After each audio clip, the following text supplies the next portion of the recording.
தென்னிந்திய திருச்சபை Kovai திருமண்டலம் CS Emmanuel ஆலயம் தாரமங்கலம் திருச்சபையின் சார்பாக உங்கள் அனைவருக்கும் இந்த ஞாயிறு வழிபாட்டு ஆராதனையிலே அன்போடு கூட வாழ்த்தி வரவேற்கிறேன். ஆராதனை காரணமாக நாம் கண்களை மூடி தலைகளை தாழ்த்தி ஜெபம் செய்வோம். எங்களை நேசிக்கிற அன்பு ஆண்டவரே, ஆசீர்வாதத்தை கொடுத்த அந்த அருமையான ஓய்வு நாளின் கால வேலைக்காக நன்றி செலுத்துகிறோம். கர்த்தர் எங்களுடைய வாழ்க்கையிலே எத்தனையோ அற்புதங்களையும் அடையாளங்களையும் எங்களுடைய வாழ்க்கையிலே நீர் தந்து வழிநடத்தி வந்திருக்கிற தயவுக்காக நன்றி செலுத்துகிறோம். இந்த ஓய்வு நாளில் இந்த ஆராதனையிலே கர்த்தருடைய தெய்வீக பிரசனம் எங்களோடு தங்கியிருக்கும்படிக்காக நாங்கள் சுட்டிக்கிறோம். உங்களுடைய தெய்வீக பிரசனத்தை உணர்ந்து கொண்ட மக்களாக நாங்கள் கர்த்தாவே இருக்க கர்த்தனை திரும்ப செய்ய வேண்டுமாய் நாங்கள் சொல்லிக்கிறோம். இந்த ஆராதனையிலே பாடக்கூடிய பாடல்கள், வாசிக்கிற திருமலை பகுதிகள், கேட்கக்கூடிய உங்களுடைய இறை வார்த்தைகள் எல்லாவற்றையும் எங்களுடைய ஆவிக்கேற்ற வாழ்க்கையிலே பயனுள்ளதாக அமைத்து நீர் தர வேண்டுமாய் நாங்கள் சொல்லிக்கிறோம்.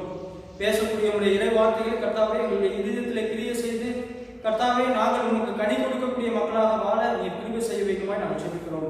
ஆராதனை துவக்கம் முதல் இறுதி வரைக்கும் உடைய தெய்வீக பிரசனம் தங்கியிருந்து வழிநடத்த வேண்டுமாய் நாங்கள் சொல்லிக்கிறோம். யாரெல்லாம் கர்த்தாவே இந்த காணொலி காட்சியின் மூலமாக பார்த்து கொண்டிருக்கிறார்களோ அனைத்து மக்களையும் கர்த்தர் ஆசீர்வதியும் வழிநடத்தும். ஆராதனையிலே உங்களுடைய தெய்வீக பிரசனம் தங்கியிருந்து வழிநடத்த வேண்டுமாய் அருமையான ரட்சகர் இயேசு கிறிஸ்துவின் இனிய நாமத்தில் ஜெபிக்கிறோம் எங்கள் நல்ல பிதாவே, ஆமென். ஆராதனைக்கு ஆரம்பமாகவும் கடவுளுடைய திருநாமத்திற்கு மகிமை உண்டாகும்.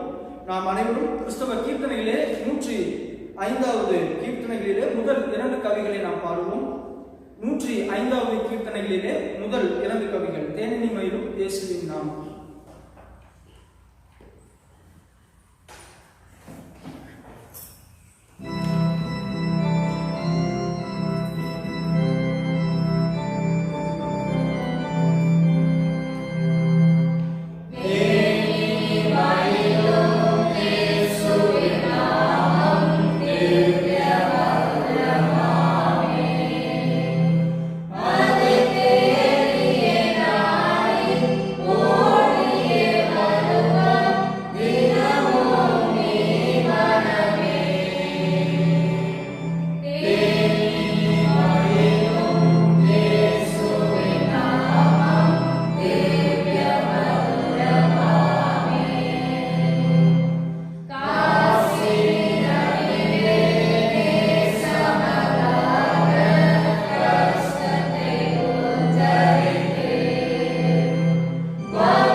நாம் நின்றபடியே தென்னிந்திய திருச்சபையின் ஆராதனை முறைகளிலே காலை மாலை ஆராதனை முறை நாம் பின்பற்றுவோம்.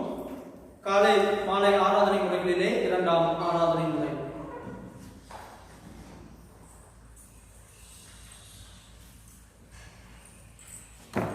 நாம் கடவுளை தொழுவோம். கடவுள் ஆவியாய் இருக்கிறார். அவரை தொழுது கொள்கிறவர்கள் ஆவியோடும் உண்மையோடும் அவரை தொழுது கொள்ள வேண்டும்.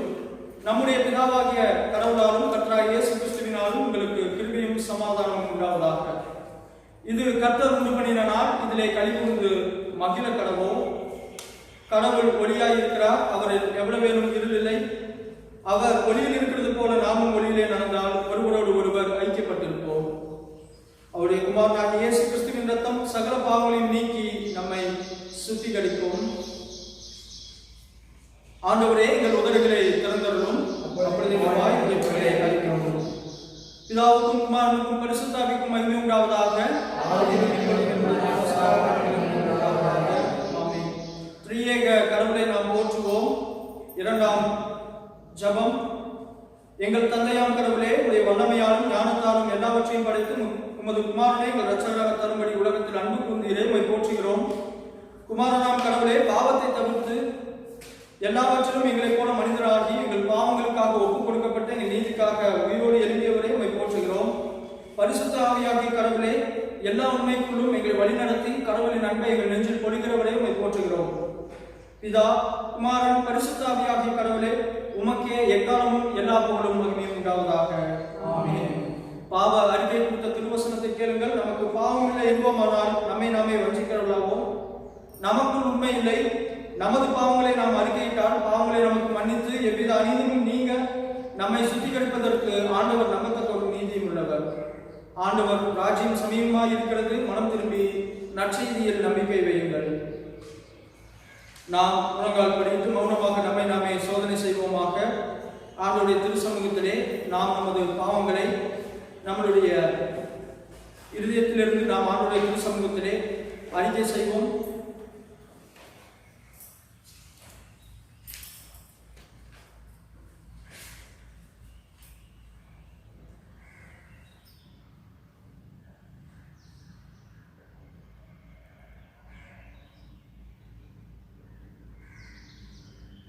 சர்வவல்லமையுள்ள கடவுளிடத்திலே நாம் நமது பாவங்களை தாழ்மையோடு அறிக்கை செய்வோம். இரண்டாம் பாவறிக்கை ஜெபத்தை நாம் அனைவரும் இணைந்து ஏறெடுப்போம். இரண்டாம் பாவறிக்கை ஜெபம்.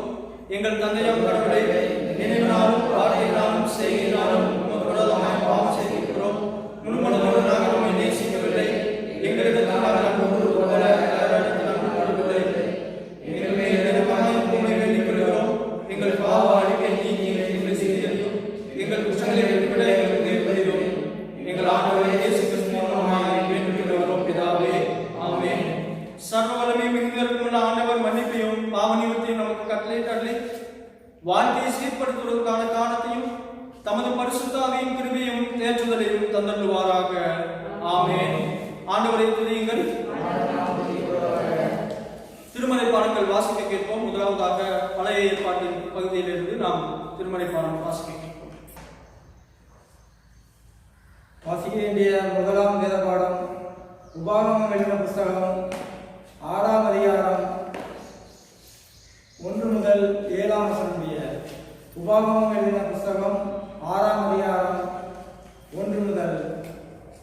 நீ உன் தேவனாகிய கர்த்தருக்கு பயந்து உயிரோடு இருக்கும் நாளெல்லாம் நீயும் உன் குமாரனும் உன் குமாரத்தையும் நான் உனக்கு விதிக்கிற அவருடைய எல்லா கற்பனைகளையும் கட்டளைகளையும் கைக்கொள்கிறதினாலே உன் வாழ்நாட்கள் நீடித்திருக்கும்படி நீங்கள் சுதந்திரிக்கப் போகிற தேசத்திலே கைக்கொள்வதற்காக உங்களுக்கு போதிக்க வேண்டும் என்று உங்கள் தேவனாகிய கர்த்தர் கற்பித்த கற்பனைகளும் கட்டளைகளும் நியாயங்களும் இவைகளே. இஸ்ரவேலே, நீ நன்றாயிருப்பதற்கும் உன் பிதாக்களின் தேவனாகிய கர்த்தர் உனக்கு சொன்னபடி பாலும் தேனும் ஓடுகிற தேசத்தில் நீ மிகவும் விருத்தி அடைவதற்கும் அவைகளுக்கு செவி கொடுத்து அவைகளின்படி செய்ய சாதனமாயிரு. இஸ்ரவேலே கேள், நம்முடைய தேவனாகிய கர்த்தர் ஒருவரே கர்த்தர். நீ உன் தேவனாகிய கர்த்தரிடத்தில் உன் முழு இதயத்தோடும் உன் முழு ஆத்மாவோடும் உன் முழு பலத்தோடும் அன்பு கூர்வாயாக. இன்று நான் உனக்கு கட்டளையிடுகிற இந்த வார்த்தைகள் உன் இதயத்தில் இருக்க கடவது. நீ அவைகளை உன் பிள்ளைகளுக்கு கருத்தாய் போதித்து நீ உன் வீட்டில் உட்கார்ந்திருக்கிற போதும் வழியில் நடக்கிற போதும் படுத்துக் கொள்கிற போதும் எழுந்திருக்கிற போதும் அவைகளை குறித்து பேசி என்பதை வாசிக்க வேண்டிய முதலாம் வேதவாடம் வாசாயிற்று. தேவனுக்கு மகிமை உண்டாவதாக. ஆமென். வாசிக்க தெரிந்துள்ள இரண்டாம் வேத பாடம் எபேசியர் 4ஆம் அதிகாரம் 7 முதல் 14 வசனங்கள். கிறிஸ்துவனுடைய ஈவின் அளவுக்கு தக்கதாக நம்மில் அவனவனுக்கு கிருபை அளிக்கப்பட்டிருக்கிறது. ஆதலால் அவர் உன்னதத்திற்கு ஏறி சிறைப்பட்டவர்களை சிறையாக்கி மனுஷர்களுக்கு வரங்களை அளித்தார் என்று சொல்லியிருக்கிறார். ஏறினார் என்பதனாலே அவர் அதற்கு முன்னே பூமியின் தாழ்விடங்களில் இறங்கினார் என்று விளங்குகிறதல்லவா? இறங்கினவரே எல்லாவற்றையும் நிரப்பத்தக்கதாக எல்லா வானங்களுக்கும் மேலாக உள்ளதற்கு ஏறினவருமாயிருக்கிறார். மேலும் நாம் அனைவரும் தேவனுடைய குமாரனை பற்றும் விசுவாசத்திலும் அறிவிலும் ஒருமைப்பட்டவர்களாகி கிறிஸ்துவனுடைய நிறைவான வளர்ச்சியின் அளவுக்கு தக்க பூரண புருஷராகும் வரைக்கும் பரிசுத்தவான்கள் சீர்பொருந்தும் பொருட்டு சுவிசேஷ ஊழியத்தின் வேலைக்காகவும் கிறிஸ்துவின் சரீரமாகிய சபையானது பக்தி விருத்தி அடைவதற்காகவும் அவர் சிலரை அப்போஸ்தலராகவும் சிலரை தீர்க்கதரிசிகளாகவும் சிலரை சுவிசேஷகராகவும் சிலரை மேய்ப்பராகவும் போதகராகவும் ஏற்படுத்தினார். நாம் இனி குழந்தைகளாயிராமல் மனுஷனுடைய சூதும்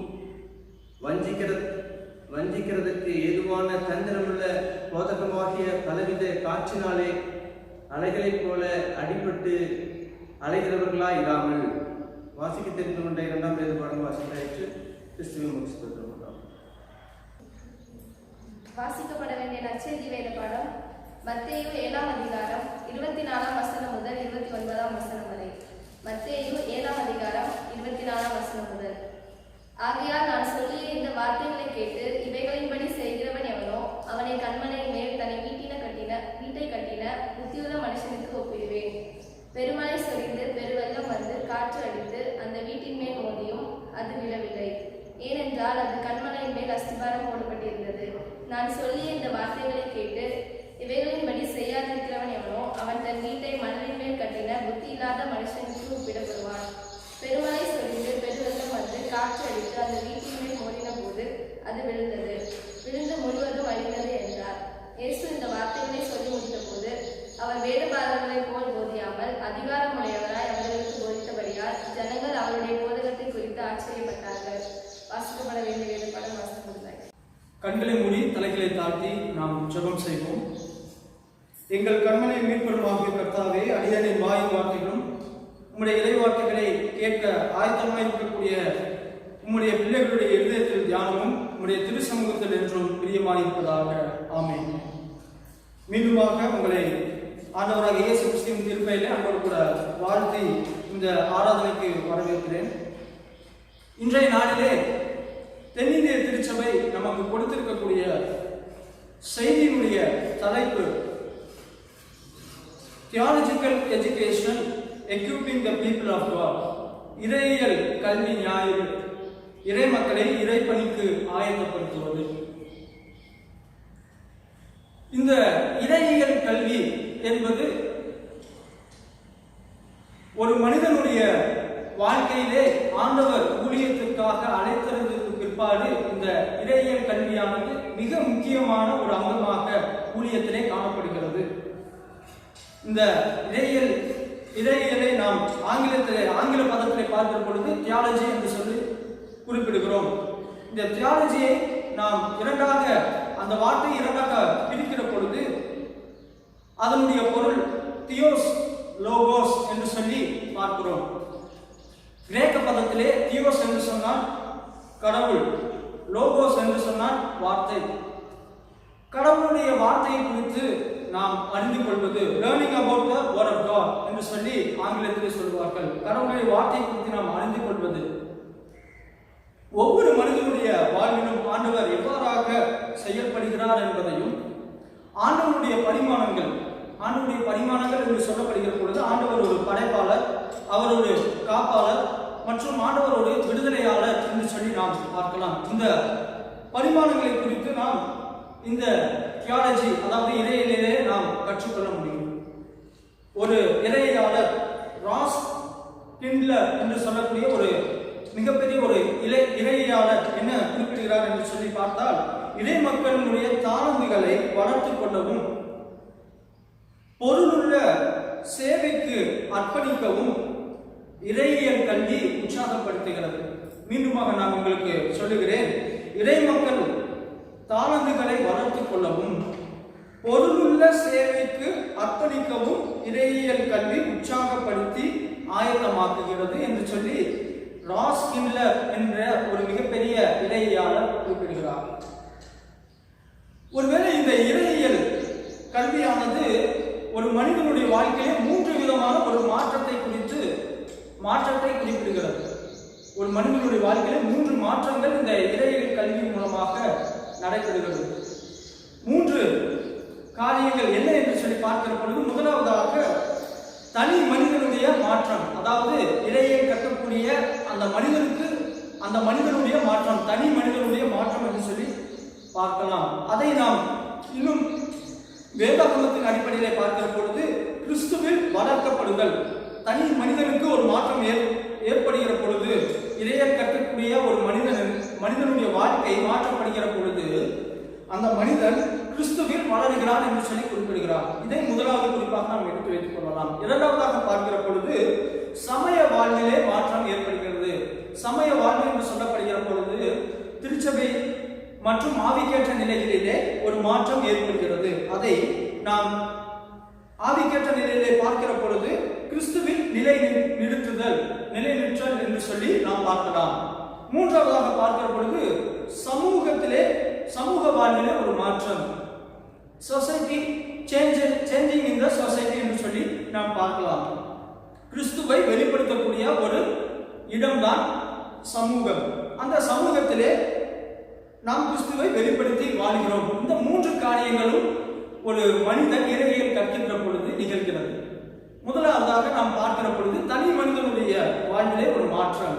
இந்த தனி மனிதனுடைய வாழ்விலே மாற்றம் என்று சொல்லி பார்க்கிற பொழுது ஒரு மனிதனுடைய தனிப்பட்ட வாழ்வில் கடவுளை சார்ந்து வாழும் பொழுது ஒரு மனிதனுடைய வாழ்க்கையானது மாற்றம் ஏற்படுகிறது. கடவுள் ஒரு மனிதனுடைய வாழ்க்கையிலே பிரவேசிக்கிற பொழுது ஒரு மனிதனுடைய வாழ்க்கை மாற்றப்படுகிறது. நாம் உதாரணத்துக்கு புதிய ஏற்பாட்டை பார்க்கிற பொழுது அநேக மக்களுடைய வாழ்க்கையிலே ஆண்டவர் பிரவேசிக்கிற பொழுது அவர்களுடைய வாழ்க்கை முன்பிருந்த ஒரு வாழ்க்கை மாறி புதிய ஒரு வாழ்க்கை மாற்றப்படுகிறது. எத்தனையோ உதாரணங்களை நாம் வேதாகமத்திலே பார்க்கலாம். அதிலே மிக முக்கியமான ஒரு நபரை குறித்து நாம் பார்க்கிற பொழுது ஆண்டவர் தெளிவாக குறிப்பிடுகிறார். இன்றைக்கு இந்த வீட்டுக்கு ரட்சிப்பு வந்தது என்று சொல்லி ஒரு மனிதனுடைய வாழ்க்கையிலே சொல்லுகிறார். காரணம் என்ன? அந்த மனிதனுடைய வாழ்க்கை மாற்றப்படுகிறது. நாம் யாவருக்கும் அறிந்த ஒரு பகுதி தான்.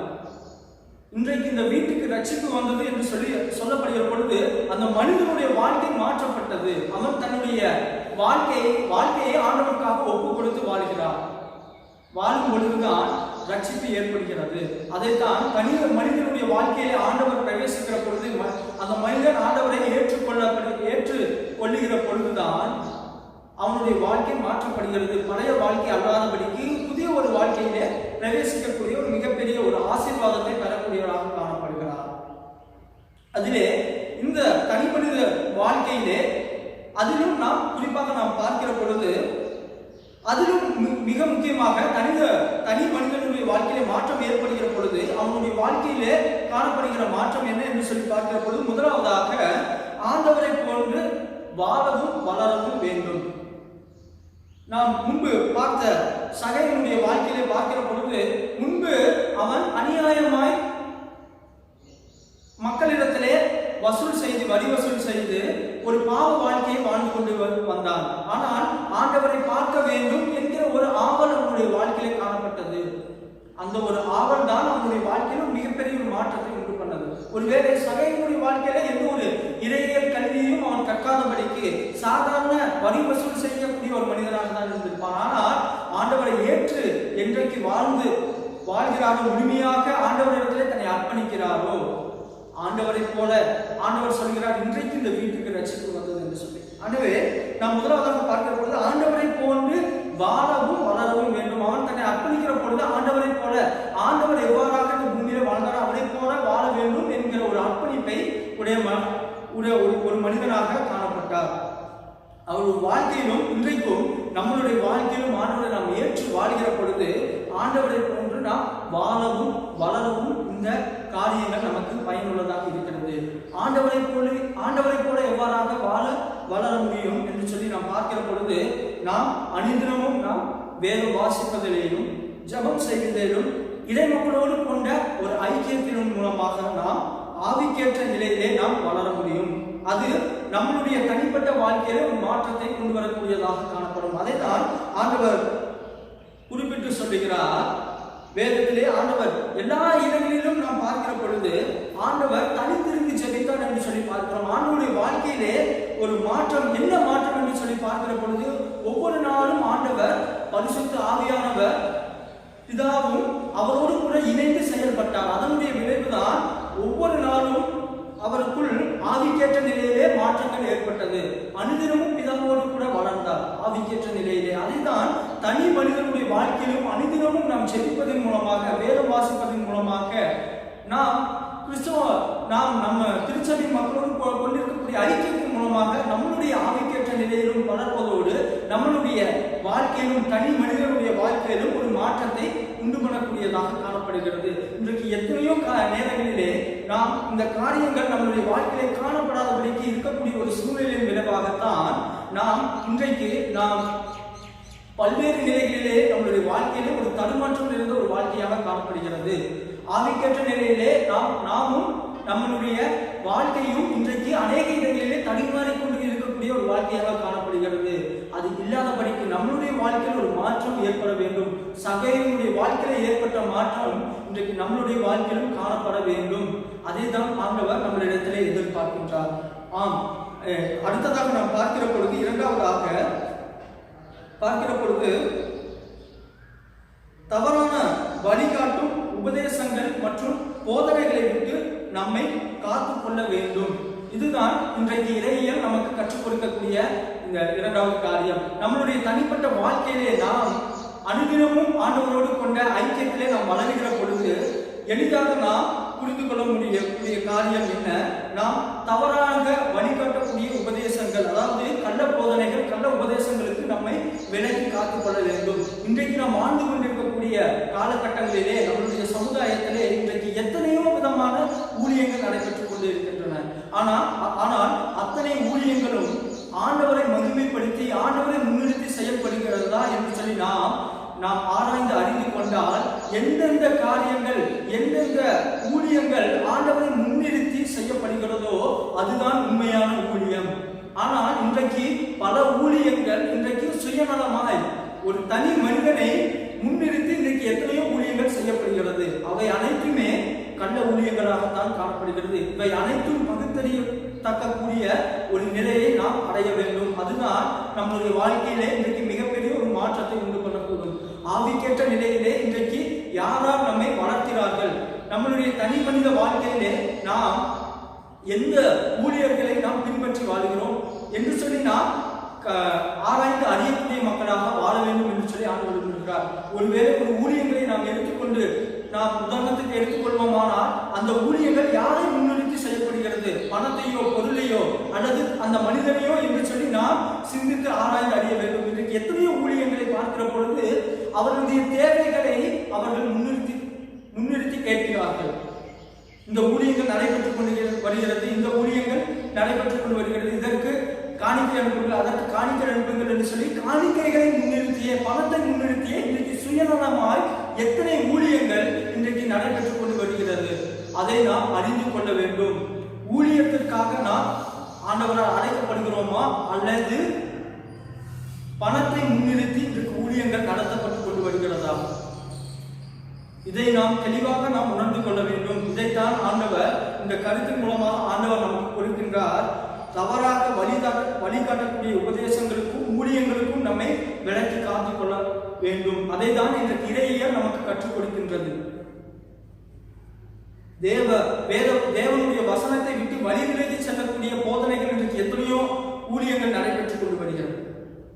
இன்றைக்கு ஆராதனை என்று சொல்லி எதற்கு எடுத்தாலும் ஆராதனை, யாரும் எதற்காக ஆராதனை என்று அறியாமல் இன்றைக்கு எத்தனையோ ஆராதனைகள் நடைபெற்றுக் கொண்டு வருகிறது. அதை நாம் சரியாக நம்முடைய ஆவிக்கேற்ற நிலையிலே எதை ஆராதனையாக நாம் நடத்த வேண்டும் என்ற ஒரு எச்சரிப்பை ஆண்டவர் நமக்கு கொடுக்கின்றார். இதை நாம் தெளிவாக நாம் உணர்ந்து கொள்ள வேண்டும். மூன்றாவதாக பார்க்கின்ற பொழுது உண்மையையும் அன்பும் உடைய மக்களாக நாம் இருக்க வேண்டும். ஆண்டவர் சொல்லுகிறார், உன்னை நீ நேசிப்பது போல பிறரையும் நேசிக்க வேண்டும் என்று சொல்லி. பழைய ஏற்பாட்டு காலத்திலும் ஆண்டவர் அதைத்தான் சொல்லியிருந்தார். புதிய ஏற்பாட்டு காலத்திலும் ஆண்டவர் அதைத்தான் சொல்லியிருக்கிறார், உன்னை நீ நேசிப்பது போல பிறரையும் நேசிக்க வேண்டும் என்று சொல்லி. ஆனால் இன்றைக்கு எத்தனை மக்கள், இன்றைக்கு திருச்சபைக்கு வரக்கூடிய எத்தனை மக்கள் உண்மையால் பிறர் மீது அன்போடு நாம் நேசிக்கக்கூடிய மக்களாக இருக்கிறோம். திருச்சபைக்கு வருகிறோம், திருச்சபையை நாம் நேசிக்கின்றோம். ஆனால் திருச்சபைக்கு வரக்கூடிய மக்கள் மீது நாம் பொறாமையோடு இன்றைக்கு திருச்சபைக்கு எத்தனை நேரங்களிலே நாம் வந்து கொண்டிருக்கிறோம். பொறாமையோடு பிறர் மீது எனக்கு எந்த ஒரு அன்போ அக்கறையோ பாசமோ இல்லாதபடிக்கு இன்றைக்கு திருச்சபையிலே நாமும் ஒரு அங்கமாக வந்து கொண்டிருக்கிறோம்.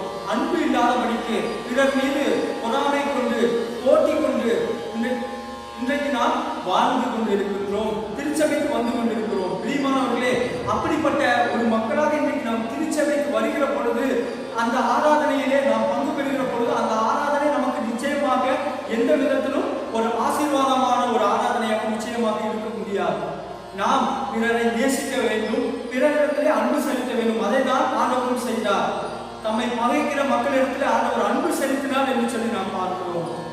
அதை நாம் உண்மையாய் இன்றைக்கு நாம் இந்த ஆராதனையை பங்கு பெற்று நாம் இந்த இடத்திலே நாம் இருக்கிறோம். இந்த ஆராதனையை, இந்த செய்தியை நாம் கேட்டுக்கொண்டிருக்கிறோம். எத்தனை பேர் நாம் பிறரை நேசிக்கக்கூடிய மக்களாக நாம் காணப்படுகிறோம் என்ற ஒரு சிந்தனை உங்கள் நிலையிலே நான் வைத்துக் கொண்டிருக்கிறேன். ஆண்டவர் கொடுத்த 10 கட்டளைகளை நாம் லேவியராகும் 5ஆம் அதிகாரம் 33ஆம் அதிகாரத்திலே நாம் பார்க்கிற பொழுது, இந்த கட்டளைகள் மூலம் ஆண்டவர் இஸ்ரவேல் மக்களுடைய தனிப்பட்ட வாழ்க்கையில ஒரு மிகப்பெரிய ஒரு மாற்றத்தை ஆண்டவர் கொண்டு வந்தார். 10 கட்டளைகளின் மூலமாக ஆண்டவர் ஒரு மிகப்பெரிய ஒரு மாற்றத்தை ஆண்டவர் கொண்டு வந்தார் என்று சொல்லி நாம் பார்க்கிறோம். பிரியமானவர்களே, இந்த தனி மனித மாற்றம் என்பது நம்மளுடைய வாழ்க்கையிலே ஒரு மிக முக்கியமான ஒரு அங்கமாக காணப்படுகிறது. இறையியல் இன்றைக்கு நாம் ஆண்டவருடைய இறை வார்த்தையை கேட்டுக்கொண்டிருக்கிறோம்னா, நம்மளுடைய வாழ்க்கையிலே, தனிப்பட்ட வாழ்க்கையிலே நிச்சயமாக ஒரு மாற்றம் நம்மளுடைய வாழ்க்கையிலே இன்றைக்கு காணப்பட வேண்டும் என்று சொல்லி ஆண்டவர் சொல்லியிருக்கிறார். ஒருவேளை இந்த தனி மனித மாற்றம் நமக்கு மாத்திரமல்ல, அது நம்மளுடைய திருச்சபைக்கும் ஒரு மாற்றத்தை கொண்டு வரக்கூடியதாக இருக்கிறது.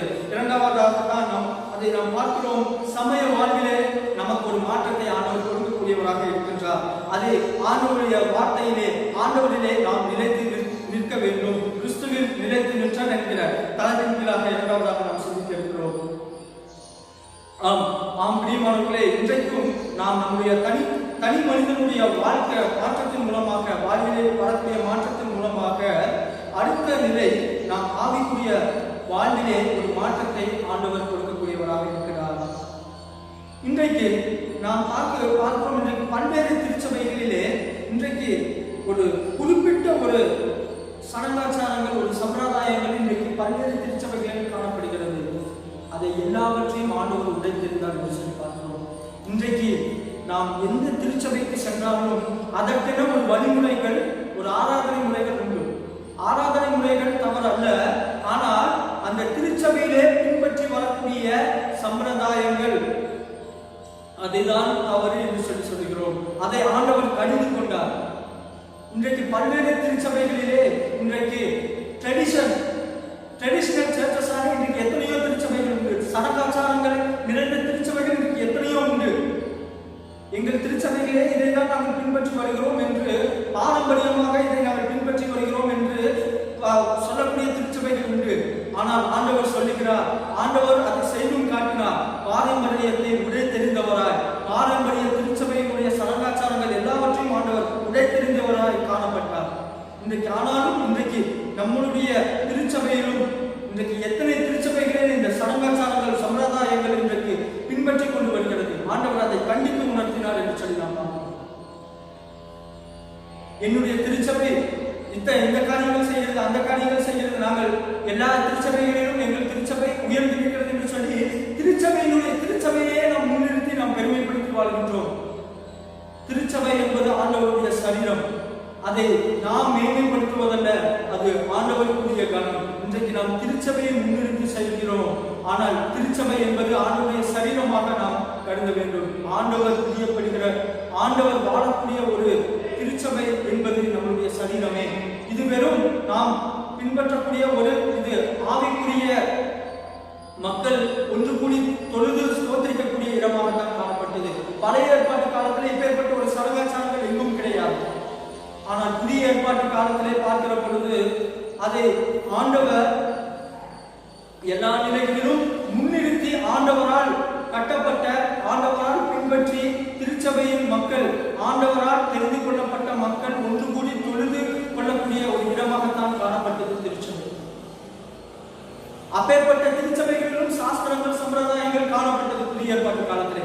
அதையும் ஆண்டவர் கண்டித்தார். பரிசேயர் மூலமாக, வேத பாரதர் மூலமாக கள்ள உபதேசங்கள் திருச்சபையிலே பரவி இருந்தது. அது எல்லாவற்றையும் ஆண்டவர் உடைத்திருந்தார்.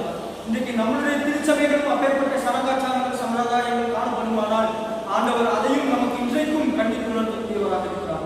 என்னுடைய திருச்சபை இந்த முறையை தான் பின்பற்ற வேண்டும் என்று சொல்லி நாம் சாஸ்திரங்களிலும் சம்பிரதாயங்களிலும் இன்றைக்கு திருச்சபை வழிநடத்தி கொண்டு செல்வோமானால் அதை ஆண்டவர் கண்டித்து உணர்த்தக்கூடியவராக இருக்கிறார். இது எல்லாவற்றுக்கும் மேலாக இஸ்ரவேலின் மக்கள் பழைய ஏற்பாட்டு காலத்தில் பார்க்கிற பொழுது இஸ்ரவேலின் மக்கள் அடிமைத்தன வாழ்விலே இருந்து ஆண்டவர் விடுதலையாக்கப்பட்ட பொழுது அவர்களுடைய நிலையிலே நாம் பார்க்கிற பொழுது அவர்கள் ஒரு விக்கிரகத்தை வணங்கி ஒரு கன்றுக்குட்டியை வணங்கி அதை தெய்வமாக அவர்கள் வணங்கி கொண்டு வாழ்ந்தார்கள் என்று சொல்லி பார்க்கிறோம்.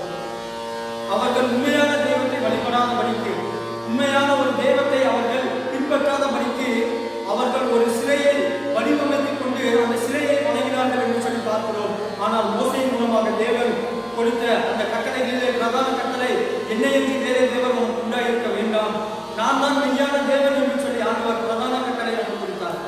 காரணம் என்ன? அவர்கள் உண்மையான தேவனை மறந்து தங்களுக்கென்று ஒரு விக்கிரகத்தை உண்டு பண்ணிக்கொண்டு இதுதான் தேவன் என்று சொல்லி வணங்கினார்கள். அந்த விக்கிரகத்திலே எந்த ஒரு மனிதனால் செய்யப்பட்ட எந்த ஒரு கைவேலையினாலும் செய்யப்பட்ட எந்த ஒரு பொருளிலும் ஜீவன் இருப்பதில்லை. ஆனால் இன்றைக்கு அதைத்தான் இன்றைக்கு நாம் சாஸ்திரங்களாக சம்பிரதாயங்களாக திருச்சபையிலே இன்றைக்கு நாம் பின்பற்றி வருகிறோம். நாம் சிந்திக்க வேண்டும். பிரியமானவர்களே, சாஸ்திரம் சம்பிரதாயம் என்பது ஒரு வகையான விக்கிரகம் தான்.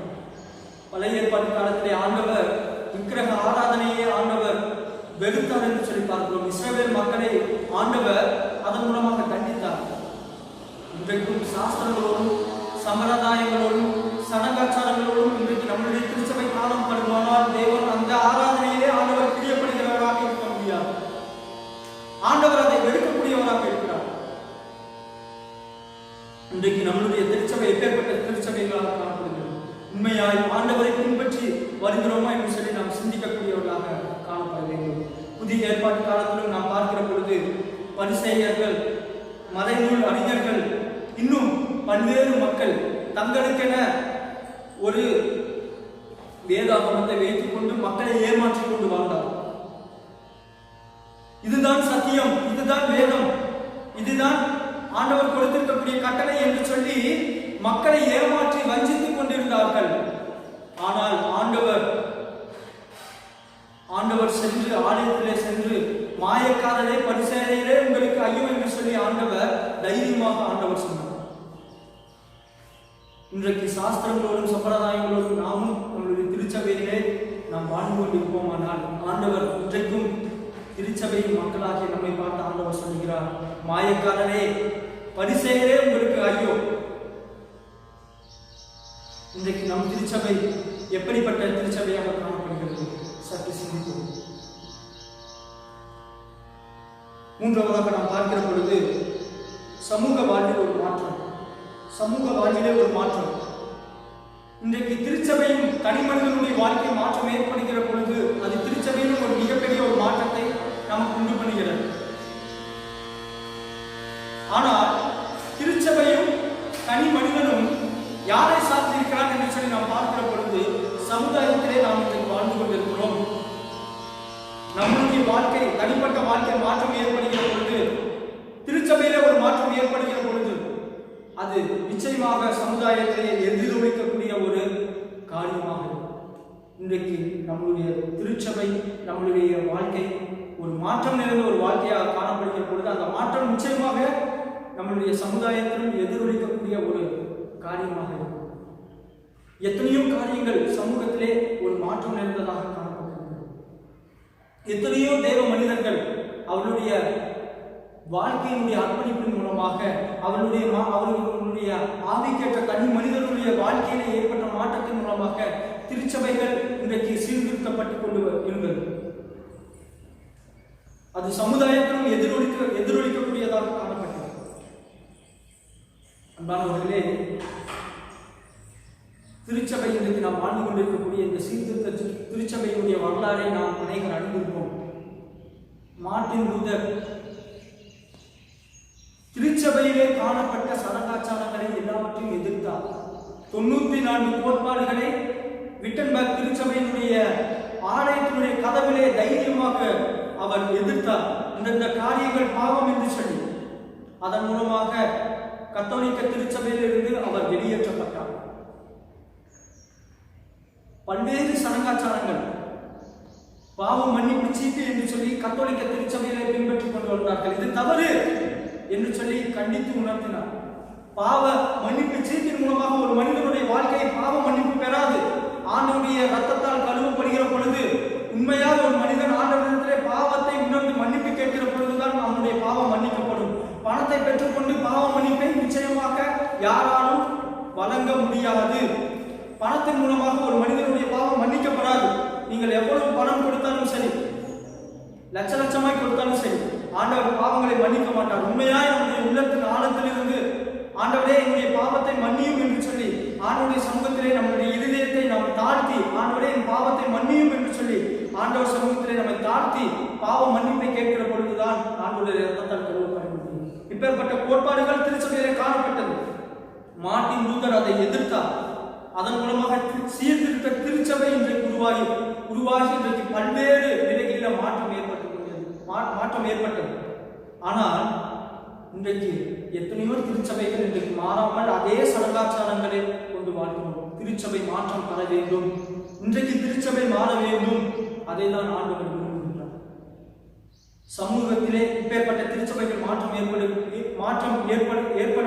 ஏற்படும் பொழுது அது சமூகத்திலே நிச்சயமாக அது ஒரு பிரதிபலிப்பாக காணப்படும். இப்பேற்பட்ட மாற்றத்தை எத்தனையோ மக்களுடைய வாழ்க்கை உணர்ந்து அவர்கள் சமூகத்திலே ஒரு மிகப்பெரிய ஒரு மாற்றத்தை உண்டு பண்ணினார்கள். எத்தனையோ தேவ மனிதர்கள், உதாரணமாக நாம் எடுத்துக்கொள்வோமானால் ஐடாஸ் கடர் அவர்களுடைய வாழ்க்கையை நாம் ஒருவேளை நாம் அறிந்திருக்கக்கூடுமானால், ஒரு மருத்துவராக வந்து எத்தனையோ கஷ்டங்களையும் வேதனைகள் மத்தியிலே நம்மளுடைய இந்திய நாட்டிற்கு, தமிழ்நாட்டிற்கு வந்து மருத்துவ பணியை தரிசனத்தோடு செய்தார்கள். அவர்களுடைய தியாகத்தினுடைய விளைவுதான் இன்றைக்கு சிஎம்சியிலே இருக்கக்கூடிய வெள்ளூரில் இருக்கக்கூடிய சிஎம்சி மருத்துவம். ஐடாஸ் கடர் அவருடைய தியாகம் இன்றைக்கு சமூகத்திலே இன்றைக்கு ஒரு மிகப்பெரிய மாற்றம். எத்தனை மக்கள் இன்றைக்கு அந்த மருத்துவ பணியின் மூலமாக எத்தனை மக்கள் இன்றைக்கு நோய்களிலிருந்து விடுதலையாக்கப்பட்ட மக்களாக இன்றைக்கு இருக்கிறார்கள். சமூகத்திலே ஐடாஸ் கடர் மூலமாக இன்றைக்கு மக்கள் இன்றைக்கு மிகப்பெரிய ஒரு மாற்றத்தை சமூகத்திலே கொண்டு வந்தார். அதே போலதான் அன்னை தெரசா அவளுடைய வாழ்க்கையிலும் ஏற்பட்ட ஒரு மாற்றம் திருச்சபையிலே பிரதிபலித்தது. அதன் மூலமாக சமூகத்திலே அவர்கள் இன்றைக்கு தொழுநோயாளிகளின் மத்தியிலே செய்து வந்த ஊழியம் இன்றைக்கும் அவர்கள் மூலமாக எத்தனையோ தொழுநோயாளிகள் இன்றைக்கு ஆண்டவருக்குள்ளாக வழிநடத்தப்பட்டுக் கொண்டு வருகிறார்கள். இன்றைக்கும் நாம் கல்கத்தாவிலே செல்கிற பொழுது அவர்களுடைய ஊழியம் இன்றைக்கும் தொடர்ந்து நடைபெற்றுக் கொண்டு வருகிறது. சமூகத்திலே ஒரு மாற்றம். அடுத்ததாக நாம் பார்க்கிற பொழுது எமி கார்மல், பண்டித் ரமாபாய் என்று சொல்லி எத்தனையோ மக்களுடைய வாழ்க்கையினுடைய மாற்றம் இன்றைக்கு சமுதாயத்திலே இன்றைக்கு கிறிஸ்துவனுடைய படைப்பாக இன்றைக்கு மாற்றப்பட்டுக் கொண்டு வருகிறது. இன்றைக்கு நம்மளுடைய வாழ்க்கையில் மாற்றப்படுகிற பொழுது நாமும் ஒரு ஐடாஸ் கடராக, நாமும் ஒரு மார்ட்டின் லூதராக, நாமும் ஒரு அன்னை தெரேசாவாக நம்மளுடைய வாழ்க்கையிலும் ஆண்டவர் செய்ய வந்தவராக இருக்கிறார். அவர்களுக்கு கொடுத்த அதே தரிசனத்தை இன்றைக்கு ஆண்டவர் நமக்கும் கொடுக்கக்கூடியவராக இருக்கிறார். நம் மூலமாக சமூகத்திலே ஒரு மாற்றத்தை ஆண்டவர் கொண்டு வரக்கூடியவராக இருக்கிறார். அதை நாம் ஏற்று நடத்த வேண்டும். முதலாவதாக நம்முடைய வாழ்க்கையிலே ஒரு மாற்றம் ஏற்பட வேண்டும். இரண்டாவதாக திருச்சபையில் ஒரு மாற்றத்தை ஏற்படுத்த வேண்டும். திருச்சபையும் தனி மனிதனுடைய வாழ்க்கையில் மாற்றம் ஏற்படுகிற பொழுது அது சமூகத்திலே ஒரு மிகப்பெரிய ஒரு மாற்றத்தை ஆண்டவர் மூலமாக கொடுக்கக்கூடியவராக இருக்கிறார். அப்பேற்பட்ட மாற்றத்தை நிச்சயமாக இந்த இறையியல் ஞாயிறு மூலமாக நம்மளுடைய வாழ்க்கையிலே ஆண்டவர் கற்றுக் கொடுக்கின்றார். அப்பேற்பட்ட ஒரு மாற்றத்தை நம்மளுடைய வாழ்க்கையிலே ஏற்றுக்கொள்ள நாம் ஆயத்தமாக இருக்கிறோம். கண்களின் மீது தலைகளை தாண்டி செலுத்தி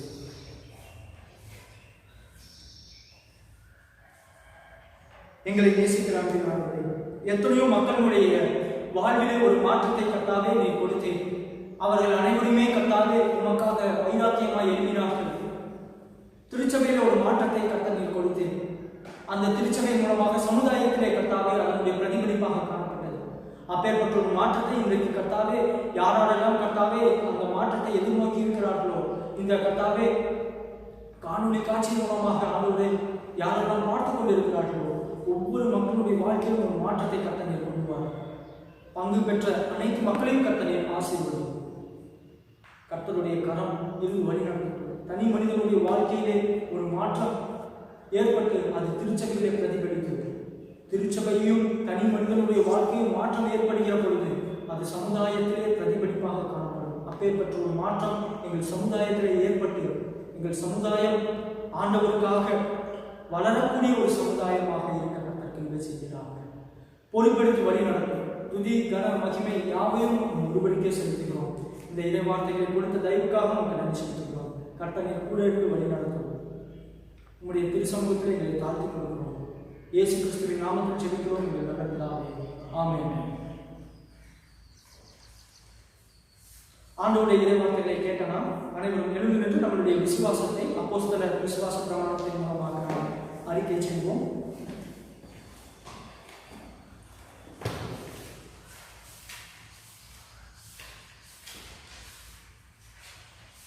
அப்போஸ்தலர் விசுவாச பிரமாணத்தை நாம் இணைந்து எடுப்போம்.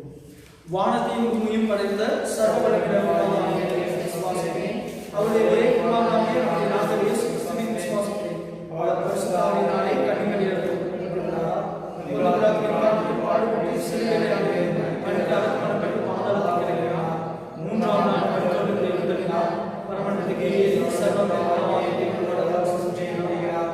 அவருக்கு உயிரோடு மட்டும் நிலைத்திருக்கிறார். பரிசுத்த ஆவியின் விசுவாசத்தை பொதுவாய் சபை பரிசுத்தமானவரையும் பாவமன்னிப்பும் சரீரமுத்திலும் நித்திய ஜீவனும் என்று விசுவாசத்தை. ஆமென். நாம் ஜெபம் செய்வோம்.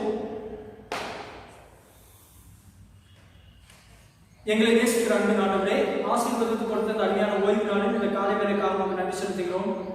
யாரெல்லாம் இந்த ஆராதனையில் பங்கு பெற்று உங்களுடைய இறைவார்த்தைகளை கேட்டார்களோ அனைத்து மக்களுடைய வாழ்விலும் ஒரு மாற்றத்தை கர்த்தனை கொண்டு வந்து வழிநடத்த வேண்டுமாய் ஜெபிக்கிறோம். எங்களுடைய திருச்சபை ஒரு மாற்றம் நிறைந்த ஒரு திருச்சபையாக காணப்பட நீர் கிருபை செய்யும். அப்படிப்பட்ட ஜெபத்தை எந்தெந்த மக்கள் ஏறெடுக்கிறார்களோ ஒவ்வொரு மக்களும் அவருடைய திருச்சபையில ஒரு மாற்றம் ஏற்பட, அவருடைய வாழ்வில ஒரு மாற்றம் ஏற்பட, சமுதாயத்தில் ஒரு மாற்றம் ஏற்பட கர்த்தனை கிருபை செய்ய வேண்டுமாய் ஜெபிக்கிறோம். கேட்ட இறைவன் நீ கொடுத்த இறைவார்த்தைகளுக்காக உங்களுக்கு நன்றி செலுத்துகிறோம். அதே போல எங்களுடைய இந்திய தேசத்தை உங்களுடைய திருச்சமூகத்திலே கொடுக்கிறோம். எங்கள் தேசத்தை கர்த்தனை ஆசீர்வதித்து வழிநடத்தும். தேசத்தை ஆளக்கூடிய மக்களை கர்த்தனை ஆசீர்வதியும். பிரதமர், ஜனாதிபதி அனைவரையும் ஆசீர்வதியும். ஒவ்வொரு அமைச்சர்மார்கள் ஒவ்வொருவரையும் கர்த்தர் ஆசீர்வதித்து வழி நடத்துவீராக. தேசத்தை ஆளக்கூடிய மக்களுக்கு வேண்டிய ஞானத்தை தாரும், நல்ல சுகபல ஜெயத்தை தாரும். தேசத்தினுடைய சட்ட திட்டங்கள் அனைத்தும் மக்களுக்கு ஆசீர்வாதமாக இருக்கக்கூடியதாக, மக்களுடைய வாழ்க்கையை ஆசீர்வதிக்கக்கூடிய ஒரு சட்டங்களாக மாற்ற வேண்டுமாய் ஜெபிக்கிறோம். உமக்கு பிரியமில்லாத காரியங்கள் எங்கள் தேசத்திலே நடைபெறாதபடிக்கு, அப்பேற்பட்ட சட்டங்கள் எங்கள் தேசத்திலே இயற்றப்படாதபடிக்கு கர்த்தருடைய கரம் தேசத்தை ஆளக்கூடிய மக்களுடைய உள்ளத்திலே பேச வேண்டுமாய் ஜெபிக்கிறோம். இன்னும் ஒவ்வொரு மாநிலங்களுக்காக நாங்கள் ஜெபிக்கிறோம். எங்கள் தேசத்தினுடைய அனைத்து மாநிலங்கள் மேலும் கர்த்தருடைய கரம் இறங்கட்டும். மாநிலங்களை ஒவ்வொரு மாநிலங்களிலும் ஆளக்கூடிய முதலமைச்சர்கள், அமைச்சர்கள், அரசாங்க பணியில் இருக்கக்கூடிய மக்கள் அனைவரையும் கர்த்தர் ஆசீர்வதிப்பீராக. உண்மையோடும் உத்தமத்தோடும் கர்த்தருக்கேற்ற பயத்தோடும் அவர்கள் ஒவ்வொரு மாநிலங்களிலும் வழிநடத்த கிருபைத்தாரும். யாரெல்லாம் வறுமையிலும் பஞ்சத்திலும் பட்டினியிலும் தவித்துக் கொண்டிருக்கிறார்களோ, உணவில்லாமல் தவிக்கிறார்களோ அனைத்து மக்களுக்கும் கர்த்தர் ஆகாரம் கொடுத்து கோஷித்து கர்த்தர் தாமே அவருடைய எல்லா விதமான பஞ்சங்களையும் பட்டினிகளையும் போக்கியல்ல வேண்டுமாய் ஜெபிக்கிறோம். ஆண்டவருடைய திருக்கரம் அந்த மக்களோடு தங்கி இருக்கிறோம். எங்கள் தமிழ்நாட்டையும் கர்த்தர் ஆசீர்வதியும். தமிழ்நாட்டில் ஆளக்கூடிய எங்கள் முதலமைச்சர், இன்னும் அமைச்சர்கள், அரசாங்கத்திலே பணியாற்றக்கூடிய மக்கள் ஒவ்வொருவரையும் ஆசீர்வதித்து வழி நடத்துகிறார்கள். கர்த்தருடைய கரம் இறங்கி செயல்பட போகிற தயவுக்காக நாம் நன்றி செலுத்துகிறோம். குறிப்பாக விசேஷமாக இந்த காலகட்டங்களிலே இந்த கொரோனா வைரஸ் என்கிற ஒரு வைரஸின் மூலமாக எங்கள் தேசம் பாதிக்கப்பட்டு கொண்டு வருகிறது. கர்த்தர் அறிவி இந்த கொரோனா வைரஸினுடைய தாக்கம் முழுவதுமாக அழிக்கப்பட நாங்கள் ஜெபிக்கிறோம். திருச்சபையாக நாங்கள் ஜெபிக்கிறோம். அதே போல இதற்காக ஜெபிக்கிற அனைத்து மக்களையும் மக்களுடைய ஜபங்களுடைய திருச்சமூகத்தில் எட்டப்பட ஜெபிக்கிறோம். கர்த்தர் சீக்கிரமாய் இறங்கி ஒரு அற்புதத்தை எங்கள் தேசத்தின் மீது நீ செய்ய வேண்டுமாய் நாங்கள் ஜெபிக்கிறோம். சீக்கிரமாக இப்பேற்பட்ட தாக்கம் குறைந்து எங்கள் தேசம் எந்த நோயினாலும் எந்த கொள்ளை நோயினாலும் பாதிக்கப்பட்டு விடாதபடிக்கு கர்த்தர் பாதுகாத்து வழிநடத்துகிறார். கர்த்தருடைய கரம் இறங்கி செயல்பட போகிற தயவுக்காக நன்றி செலுத்துகிறோம். யாரெல்லாம் இந்த நோயினாலே பாதிக்கப்பட்டிருக்கிறார்களோ அனைத்து மக்களுக்கும் உடைய சுகம் பலன் இறங்கி நல்ல சரீர சுகத்தை பெற்றுக்கொண்டு உங்களுக்கு நன்றி செலுத்த கிருபைத்தார். அனைத்து மக்களும் குணமாக அனைத்து மக்கள் மீதும் உடைய கரம் இறங்கி செயல்பட வேண்டுமாய் சொல்கிறோம். அதே போல எங்களுடைய தென்னிந்திய திருச்சபைக்காக ஜெபிக்கிறோம். தென்னிந்திய திருச்சபையை ஆசீர்வதியும், அனைத்து பேராயர்களையும் கர்த்தர் ஆசீர்வதியும். எங்கள் தென்னிந்திய திருச்சபை வழிநடத்தக்கூடிய எங்கள் பிரதம பேராயர், துணை பிரதம பேராயர், செயலர், பொருளர் அனைவரையும் கர்த்தர் ஆசீர்வதிப்பீராக. தென்னிந்திய திருச்சபை எல்லா நிலைகளிலும் உயர உங்களுடைய ஊழியத்தை உண்மையோடு முத்தமத்தோடும் செய்ய கர்த்தர் தெரிவித்தார். அப்பேற்பட்ட தயவை எங்கள் தென்னிந்திய திருச்சபைக்கு நீர் கொடுத்து வழிநடத்தும். ஒவ்வொரு பேராயர்கள், ஒவ்வொரு திருமண்டலத்திலே இருக்கக்கூடிய ஒவ்வொரு பேராயர்கள், ஒவ்வொரு ஆயர்மார்கள், ஒவ்வொரு ஊழியர்கள், ஒவ்வொரு மிஷனரிமார்கள் அனைவரையும் கர்த்தர் நீர் ஆசீர்வதித்து வழிநடத்துவீராக. ஒவ்வொரு ஊழியர்களும் கர்த்தருடைய நாம் மகிமைக்கென செய்ய கர்த்தர் தெரிவித்தார். அதே போல குறிப்பாக எங்களுடைய கோவை திருமண்டலத்தை உங்களுடைய திருச்சமூகத்திலே கொடுக்கிறோம். எங்கள் திருமண்டலத்தை கர்த்தர் ஆசீர்வதியும். குறிப்பாக எங்களுடைய பேராயர் ஐயா அவர்களை நீ ஆசீர்வதியும். எங்கள் திருமண்டலத்தை நல்ல முறையில் வழிநடத்த வேண்டிய நல்ல ஞானத்தை நீர் அவர்களுக்கு கொடுத்து வழிநடத்தும். வேண்டிய நல்ல சரீர சுகபலஜீவனை தாரும். எங்கள் திருமண்டலமானது எல்லா நிலைகளிலும் ஆசீர்வதிக்கப்பட ஆதிக்கேற்ற நிலையிலே வளர கர்த்தர் திருப்பி செய்வதாக. திருமண்டலங்களின் மூலமாக நடக்கக்கூடிய அனைத்து ஊழியர்களையும் கர்த்தர் நீர் ஆசீர்வதியும். திருமண்டலத்தில் பணியாற்றக்கூடிய ஒவ்வொரு ஆயர்களையும் கர்த்தர் ஆசீர்வதியும். அவருடைய குடும்பங்களை ஆசீர்வதியும். டிபிஎம் மிஷனரிமார்கள் ஒவ்வொருவரையும் ஆசீர்வதியும். அந்த ஊழியர்கள் ஆசீர்வதியும். திருமண்டலத்தின் மூலமாக நடக்கக்கூடிய எல்லா நற்செய்தி பணிகளையும் கர்த்தருடைய கரம் இறங்கி ஒவ்வொரு ஊழியர்களும் உடைய நாம் மகிமைக்கென ஆத்துமாக்களை ஆதாயம் செய்யக்கூடிய பணிகளாக காணப்பட கர்த்தர் கிருபைத்தார். இன்னும் எங்களுடைய தாரமங்கலம் சிஎஸ் இமானுவேல் திருச்சபைக்காக ஜெபிக்கிறோம். கர்த்தரை ஆசீர்வதியும். எங்கள் திருச்சபையினுடைய குடும்பங்களை கர்த்தர் ஆசீர்வதியும். எங்கள் திருச்சபையை வழிநடத்தக்கூடிய எங்களுடைய ஆயர் தலைவர் அவர்களை நீர் ஆசீர்வதியும். அவருடைய ஊழியர்களை ஆசீர்வதியும். அவருடைய குடும்பத்தை கர்த்தரை ஆசீர்வதித்து வழிநடத்தும். இன்னும் எங்கள் திருச்சபை வழிநடத்தக்கூடிய திருச்சபையினுடைய செயலர், பொருளர், கமிட்டி அங்கத்தினர்கள் ஒவ்வொருவரையும் கர்த்தர் ஆசீர்வதிக்கிறாக. கர்த்தருடைய கரம் அவரோடு தங்கியிருந்து வழிநடத்தப்பட செலுத்துகிறோம். திருச்சபையினுடைய குடும்பங்கள் ஒவ்வொன்றிலும் கர்த்தருடைய சமாதானம், சந்தோஷம் காணப்பட தெரிவித்தார்கள். திருச்சபையினுடைய குடும்பங்கள் உன்னுடைய தேவைகளை கர்த்தர் சந்தியும். ஒவ்வொரு குடும்பத்திலும் கர்த்தருடைய ஆசீர்வாதம் கடந்து வர செலுத்துகிறோம். கர்த்தருடைய சமாதானம், கர்த்தருடைய கரம் ஒவ்வொரு திருச்சபையினுடைய குடும்பங்களிலும் காணப்பட செலுத்துகிறோம். நீர் அப்படி செய்கிற தயவுக்காக நமக்கு நன்றி செலுத்துகிறோம். குடும்பத்தில் எந்த குறைவுகளும், எந்த கஷ்டங்களும், எந்த போராட்டங்களும், பிரச்சனைகளும் இல்லாதபடிக்கு கர்த்தருடைய சமாதானம் ஒவ்வொரு திருச்சபைகளிலும் காணப்பட செலுத்துகிறோம். நீ பொறுப்பெடுத்து வழிநடத்த வேண்டுமாய் செலுத்துகிறோம். ஆண்டவருடைய கரம் அப்படி இறங்கி செயல்படுகிற தயவுக்காக நமக்கு நன்றி செலுத்துகிறோம். இன்னும் மீண்டுமாக எங்களை உங்களுடைய திருச்சமூகத்தில் தாழ்த்தி கொடுக்கிறோம். எங்களுடைய தேவைகளை கர்த்தரை அறிந்திருக்கிறேன். ஒவ்வொரு மக்களுடைய தனிப்பட்ட செய்கைகளையும் கர்த்தனை ஆசீர்வதியும். யாரெல்லாம் வழிபிரயாணமாக ஏறெடுக்கிறார்களோ, வழிபிரயாணம் செய்கிறார்களோ அனைத்து மக்களையும் கர்த்தனை தொட்டு அவருடைய வழிபிரயாணங்கள் எல்லாவற்றையும் கர்த்தனை வாக்கி செய்யும். ஒவ்வொரு மக்களும் அவர்கள் கையில் செய்யக்கூடிய கையின் பணிகளை கர்த்தனை ஆசீர்வதியும். நல்ல சரீர சுகங்களை செய்திருக்கிறார். ஆண்டவரை கையில் செய்யக்கூடிய கையின் பணிகளிலே உங்களுடைய கரம் கூட இருந்து ஆசீர்வதியும். படிக்கக்கூடிய பிள்ளைகளுக்கு வேண்டிய ஞானத்தை தாரும். நல்ல முறையிலே படித்து எதிர்காலங்களிலே உமக்கு சாட்சிய மக்களாய் விளக்க கர்த்தனை கிருபை தாரும். யாரெல்லாம் இந்த நேரடியிலே பங்கு பெறுகிறார்களோ, ஜபத்திலே பங்கு பெறுகிறார்களோ அனைத்து மக்களையும் கர்த்தனை தொட்டு ஆசீர்வதித்து வழிநடத்த வேண்டுமாறு சொல்கிறோம். படிக்கக்கூடிய பிள்ளைகளுக்கு வேண்டிய விசேஷத்த ஞானத்தை நீர் தந்து வழி நடத்தும். சிறு குழந்தைகளை நீர் ஆசீர்வதியும். சிறு குழந்தைகள் கர்த்தாவே சிறு வயது முதல் கொண்டு உண்மை பற்றி அறிகிற அறிவு வந்து வளர கர்த்தனை பிரிவு செய்து வழிநடத்த வேண்டுமா நாம் சொல்லிக்கிறோம். இந்த ஆராதனையிலே கர்த்தருடைய நாமம் மகிமைப்பட்ட தெய்வக்காக நமக்கு நன்றி செலுத்துகிறோம். தொடர்ந்து நீர் ஒவ்வொருவரையும் பாதுகாத்து வழிநடத்தி ஆசீர்வதிக்க வேண்டுமா நாம் சொல்லிக்கிறோம். பொறுப்பெடுத்துக் கொள்ளும் வழிநடத்தும். துதி கன மகிமை யாவையும் ஒருவருக்கே செலுத்துகிறோம். மீட்பர் இயேசு கிறிஸ்துவின் நாமத்திலே இந்த ஜெபத்தை தாழ்மையாக ஏறெடுக்கிறோம். எங்கள் ஜீவனோட நல்ல பிதாவே, ஆமென். என் ஆத்மாவே கர்த்தரை ஸ்தோத்திரி, என் முழுமையாக பரிசுத்த நாமத்தை ஸ்தோத்திரி.